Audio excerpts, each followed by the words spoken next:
Okay, I just found a divine altar in a T16 pit of the Chimera, but I've got to beat the pit of the Chimera to get these, I guess, and it's a pretty juicy map,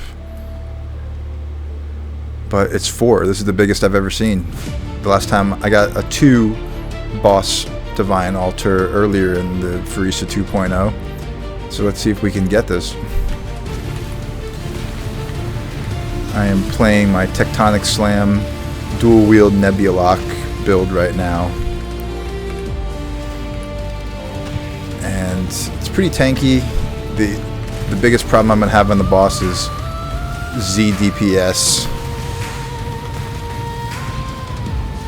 and I will try not to click too many really dangerous altars to secure my 4 divines. I might actually rush to the boss now that I think about it, but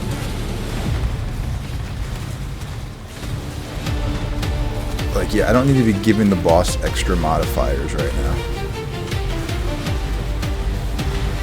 I don't need to be giving it 100% more damage or something. It's just stupid. Oh yeah, shrines could help quite a bit.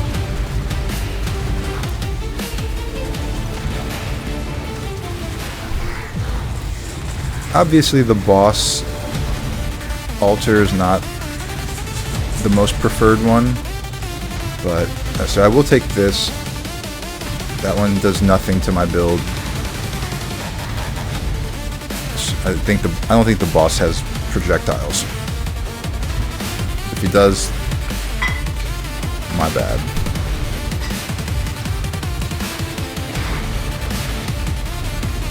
So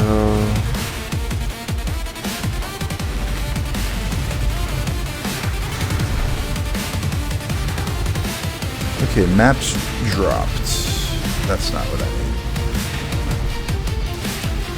What I'm looking for is an altar. I don't know if one exists, but like the duplicate or doubles the currency from like the final boss or something. If it's something like that, then I'm gonna click it. If not, then I'm just gonna save those altars and work backwards later. Yeah, see, here's the arena. Oh, it's this guy. What's he doing? Damn, what's he doing? He hits hard. It's a damage over time.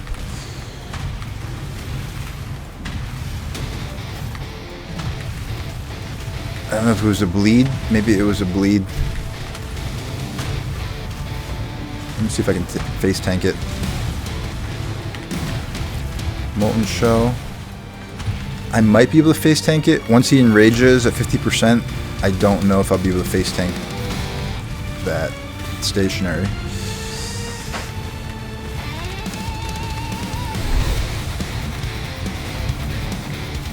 Like, what power-ups does he have?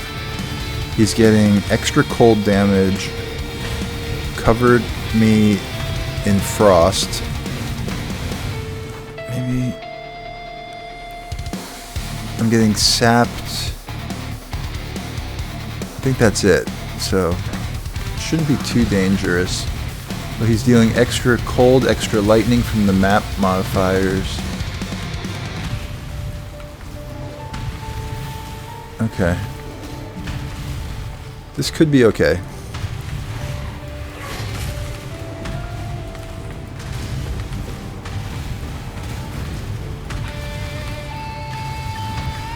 Like, all right, I might let's go pop berserk here.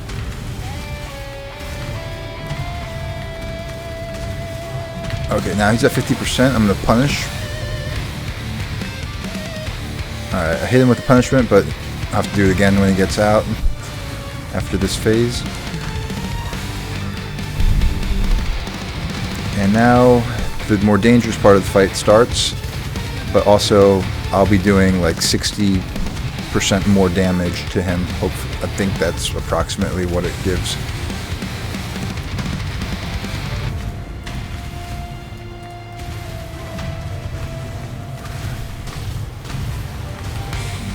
Oh, that's unique. I was like, why is this goat not dying over here. It's a unique goat.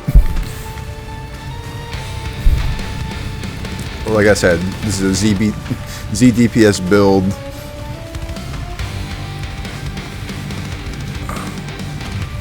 Where is he? Is he out here? Where the fuck is he? Oh my god. Okay, that was annoying. Okay, yeah, he's definitely attacking faster. I hit him with the punishment. He's taking good damage. I'm low on flasks. I have no flasks right now. Alright, I'm gonna go back to town and refill my flasks.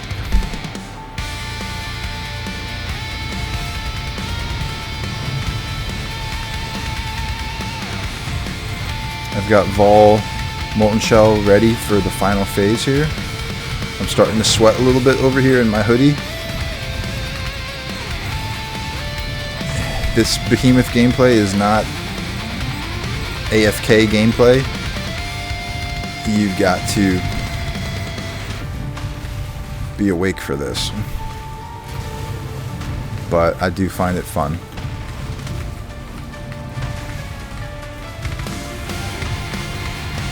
See that unique, he went down real fast. Alright, here we go. Final phase, hopefully. Can we find this guy?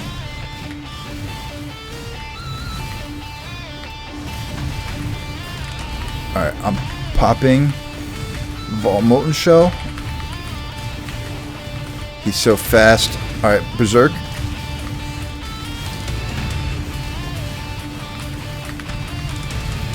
Flask. Yes. Got it. Deathless. I really didn't want to lose my experience.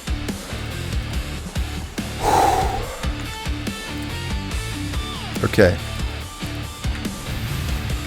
Had to fight for those 4 divines. But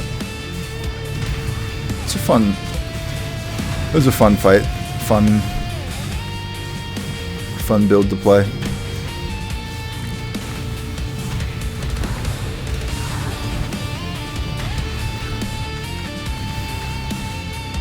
Once again, this build is not made for tankiness, or it's not. It is made for tankiness. It's not made for boss killing. So that's where this build struggles, is on like a powered up map boss. Like I can do all of these rares out here when they're powered up from the altars, but I can't always do the unique boss at the end. Especially if it's like ghosted or something. I'm gonna be there a while fighting it. But I usually can survive on this build now with the defensive layers that I have, as long as I have enough life flasks up. So that was a minus lightning and minus cold res altar I just clicked there, and I'm really curious now what my resistances are going to be at with that. Soul Eater. So my resistances, okay, that's not bad. That's a minus 46 and minus 47 cold and lightning resist, and my lightning is a little bit low, but I have, if I use this flask here, then my lightning goes up to above 75, which is exactly what I was targeting.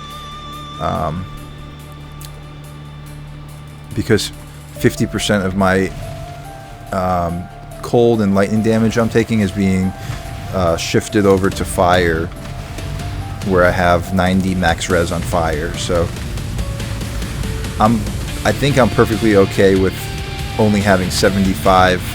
Like you really don't want to invest in cold and lightning max res when you're playing the Tempered by War. I think that's what it's called. Yeah, Tempered by War. When you're playing this, you don't want to have maxed out 90 cold and lightning resistance, because then it makes it kind of pointless. The whole purpose of that is that you don't have to invest and spend on it. So that's it. Going back to the turtle with 4 divines more than I started with. Solid map.